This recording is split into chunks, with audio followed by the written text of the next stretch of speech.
গেল ২ দশকের মধ্যে রেকর্ড কম বাস্তবায়ন হয়েছে বার্ষিক উন্নয়ন কর্মসূচি এডিপি।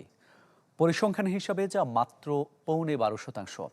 পরিকল্পনা মন্ত্রণালয়ের বাস্তবতা পরিবীক্ষণ ও মূল্যায়ন বিভাগ আইএমইডির পর্যবেক্ষণ বলছে, রাজনৈতিক পট পরিবর্তনের পর আওয়ামী লীগ ঘরানার ঠিকাদাররা পালিয়ে যাওয়ার কারণে তৈরি হয়েছে এমন স্থবিরতা।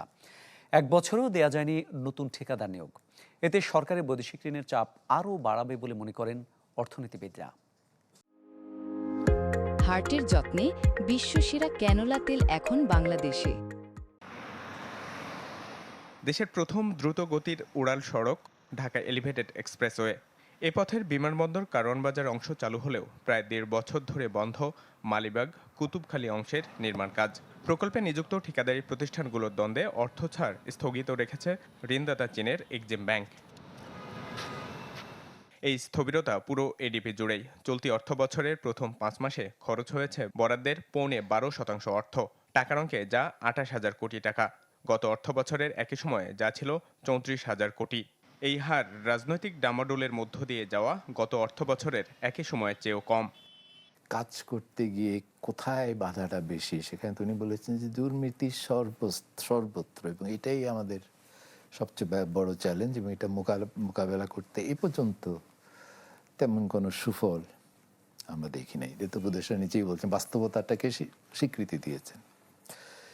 কাজেই দুর্নীতি কমার কারণে বাস্তবায়ন গতি কমে গেছে, এটা বোধহয় সঠিক ব্যাখ্যা হবে না, যদিও তাত্ত্বিকভাবে এটা সম্ভব। আইএমইডির পর্যবেক্ষণ বলছে, গেল বছরে দেশের রাজনৈতিক পট পরিবর্তনের পরে পালিয়ে যান আওয়ামী ঘরানার অনেক ঠিকাদার।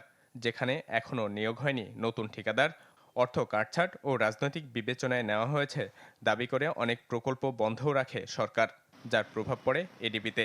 ২ দশকের মধ্যে তলানিতে নামে বাস্তবায়ন হার, যার ফলে বাড়ছে বিদেশি ঋণের চাপ। প্রজেক্ট বাস্তবায়নের ক্ষেত্রে বাংলাদেশের একটা কিন্তু চ্যালেঞ্জ ছিল, এবং গত সরকারের শেষের দিকে এসে এই চ্যালেঞ্জটা একটা প্রকট আকার ধারণ করেছিল, যে প্রজেক্টের জন্য অনেক টাকা পয়সা খরচ করা হচ্ছিল, কিন্তু আমরা দেখতেছিলাম না যে প্রজেক্ট থেকে যত ভালো ফল আশা করা যায় সেটা হচ্ছিল না। তার মানে ওই সুবিধাটা সাধারণ মানুষজন পাচ্ছিল না। এটা একটা আমাদের জন্য বড় সমস্যা হয়ে দেখা দিয়েছিল। চলতি অর্থ বছরের এডিপিতে বরাদ্দ 2,38,695 কোটি টাকা। ইমদাদ হক, চ্যানেল 24, ঢাকা।